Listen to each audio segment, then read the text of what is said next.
मंडपम में पूरे भारत की तस्वीर, भारत की झलक, भारत को गौरवान्वित करने वाले जो अनुभव हैं वो देखने को मिल रहे हैं और उन्हीं में से एक है भारत की डिजिटल क्रांति, जिसकी मुरीद अब पूरी दुनिया हो रही है। I'm here at Bharat Mandapam, which is the center of the G20 summit, and there is an RBI pavilion to showcase India's digital payments revolution. उसकी जिम्मेदारी आरबीआई की है और उस पर लिखा गया है, मैं धारक को इतने रुपए अदा करने का वचन देता हूं। तो ये डिजिटल क्रांति के युग में आगे बढ़ रहे हैं। हो सकता है कि आगे आने वाला वक्त ऐसा हो जिसमें नोट छापने की जरूरत ही ना पड़े। बहुत बड़ी न्यूज निकल कर आ रही है हमारे पड़ोसी मुल्क के अंदर से और G20 समिट के अंदर से। जहां पर G20 समिट के अंदर दुनिया से बड़े बड़े लीडर्स आए हुए हैं इंडिया के अंदर और इंडिया को एंजॉय कर रहे हैं, इंडिया के कल्चर को, इंडिया के फूड को एंजॉय कर रहे हैं। गाइस, जब बाहर से कोई भी आता है, किसी भी कंट्री में जब आप जाते हैं तो आपको लिए सबसे जो बड़ा मसला होता है वो करेंसी का होता है। तो गाइस, इंडिया इतना डिजिटलाइज हो गया है। गाइस, इंडिया ने अपने जितने भी बाहर से विजिट करने के लिए बाहर से सरबराह आए हुए हैं, लीडर्स आए हुए हैं, उनको आसानी देने के लिए आरबीआई ने अपनी एक डिजिटल करेंसी मुतारिफ करवाई है। गाइस, उस डिजिटल करेंसी के मुतारिफ करवाने के बाद जितने भी लीडर्स हैं उनको लिए चीज़ों खरीदो फरोख्त करना बहुत ज़्यादा आसान हो गया। इंडिया कितना डिजिटलाइज हो गया, इंडिया की टेक्नोलॉजी कितनी ज़्यादा डिजिटलाइज हो गई दुनिया के अंदर। यहाँ पर हम क्या कर रहे हैं, हमारे करेंसी की अगर हम बात करें तो डे बाय डे डॉलर की निस्बत हम गिरते जा रहे हैं। हमारी करेंसी की वैल्यू $1 और 300 साढ़े 300 रुपये तक पहुँच गई हुई है। गाइस, हम कहाँ लैग कर रहे हैं। नमस्कार दोस्तों, जय हिंद। हिंद बातचीत चैनल पे आप सभी का एक बार फिर से स्वागत है। दोस्तों, ये जो G20 की मीटिंग हुई है, इसमें एक से एक बड़े फैसले हुए हैं जो भारत के फेवर में हैं, जिसे हम कह सकते हैं इसमें मोदी मैजिक भी पूरा चला है। बेशक वो यूएनओ की सिक्योरिटी काउंसिल में हमारी सदस्यता के लिए बातचीत हो या मिडल ईस्ट का रेलवे कॉरिडोर हो, जिससे चाइना पूरा व्यापार से हमारे से कट जाएगा। इसमें एक और बड़ी न्यूज़ आई है जिसमें कि ये आरबीआई ने डिजिटल करेंसी अपनी अनाउंस करी है और काफ़ी देशों ने इसे समर्थन भी दिया है। तो आने वाले टाइम में, जैसे कि अभी रशिया में और काफ़ी देशों में भारतीय रुपया चलता है, जो डायरेक्ट हमें एक्सचेंज कराने की जरूरत नहीं पड़ती, पर व्यापार के हिसाब से देखें तो वो रुपया चलता है। एक डिजिटल करेंसी आरबीआई ने लॉन्च करी है जिसको लगभग सभी देशों ने मंजूरी दी है। ये भी एक बहुत बड़ा कदम है और इसी पर पाकिस्तानी रिएक्शन देखते हैं। पाकिस्तान के लोग कह रहे हैं कि यार हम कहाँ हैं और भारत कहाँ पहुँच चुका है। हम यहाँ पर ये कि हमारे पास पैसे हैं या नहीं है। आपको क्या लगता है कि हमें G20 का हिस्सेदार क्यों नहीं बनाया गया? इंडिया ने स्पेशली गेस्ट बनाकर बांग्लादेश को बुलाया, शेख हसीना को भी इनविटेशन भेजा और शेख हसीना भी अटेंड कर रही हैं। यहाँ पर हम है कि हमें कोई खाते में ही नहीं ले रहा, हमें बुलाया ही नहीं गया। क्या वजूहत लगती है? सबसे पहली बात तो यह है कि G20 में उन्होंने उन मुल्कों को बुलाया है जो उनकी औकात के मुताबिक है। पाकिस्तान की इतनी औकात नहीं है कि उनके साथ बैठे। दरअसल बात, पाकिस्तान तो हमारा मुल्क है, इसके लिए मरना जीना हमारा सारा कुछ पाकिस्तान के अंदर ही है। लेकिन हमने पाकिस्तान के साथ वो जुल्म किए हैं कि हमने जो कायदे-ए-आज़म का एक ख्वाब था, सारा आइडिया सारी यूथ जानती है, लेकिन हमने उसको आउटपुट क्या दिया है? इनपुट तो हमें मिल गई सारी, हमने आउटपुट पाकिस्तान को क्या दिया है?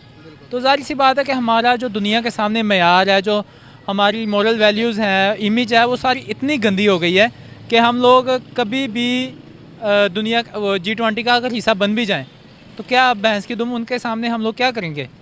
क्या हम लोग उनको जाके इमेज दिखाएंगे?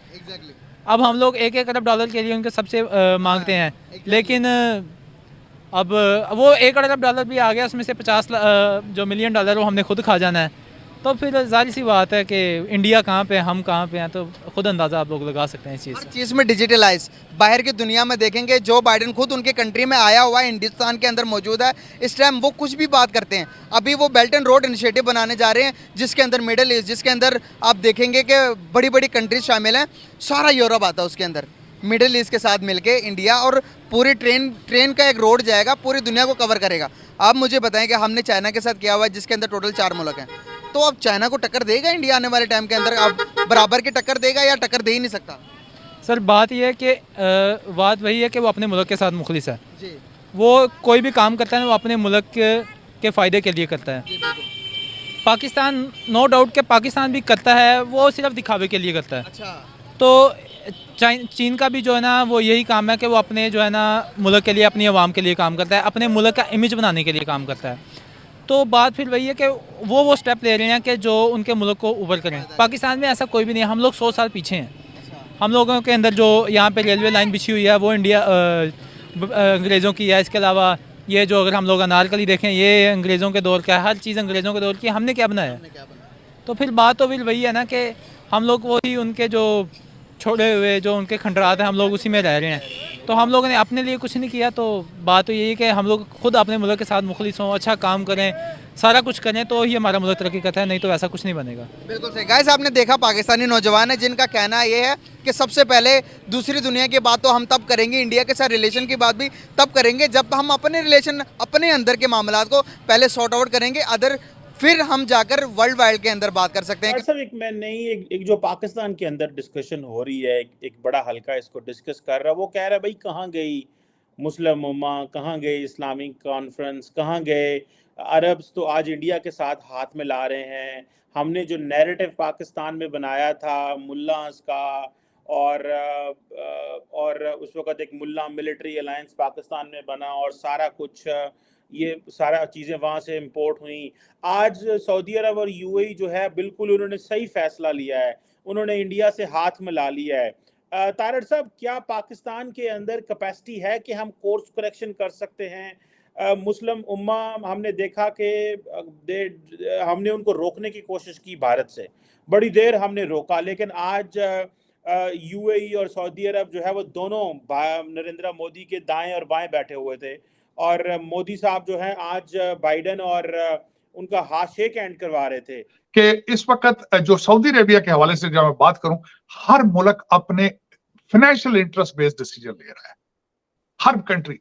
अब वो छोड़ दें आप कॉन्सेप्ट मुस्लिम उम्मा का कॉन्सेप्ट टर्की की ऑटोमन एम्पायर के बाद मुस्लिम उम्मा का कॉन्सेप्ट खत्म हो चुका था। अब मैं उसकी मिसाल देना चाहता हूं आपको। हमारे अमीरुल मोमिनीन ने यूनाइटेड नेशंस के अंदर इस्लामोफोबिया की स्पीच दी और उसके बाद एक सिलसिला शुरू हो गया कि कभी टर्की कहता है कि अरबों से हम लीडरशिप यहां ले आए, तैयब अर्दगान की भी ख्वाहिश है कि वहां आगे निकल कर जाए। इंडोनेशिया की ख्वाहिश है, वो कहते हैं we are the most populous Muslim country in the world, we need to lead the Muslim people. लेकिन इनके खिंचाव और इनके आपस में एक दूसरे के साथ झगड़ों में हमारे अमीरुल मोमिनीन का किरदार देख लें। ना टर्की के साथ चल सके, ना सऊदी अरेबिया के साथ चल सके, फिर घड़ियां बिकी, फिर कुछ चीजें और हुई, उसके बाद मुस्लिम उम्मा का कॉन्सेप्ट कहाँ है आज? मैं अफसोस के साथ कहूंगा the second biggest religion on the planet, 1.5 billion मुसलमान, लेकिन उनके हालात देखें आप लिबिया में देख लें, आप इराक में देख लें, आप शाम में देख लें, आप किसी मुल्क के अंदर देख लें, कोई स्टेबिलिटी है? फलस्तीन के साथ देख लें, आप खड़े हो सकते हैं, एक दूसरे को सपोर्ट करते हैं। इजिप्ट में देख लें, आप कहीं भी नहीं है। पाकिस्तान में देख लें, आप शिया सुन्नी जो झगड़े इस वक्त चित्राल में जो तमाशा चल रहा है, are you able to do something in the future?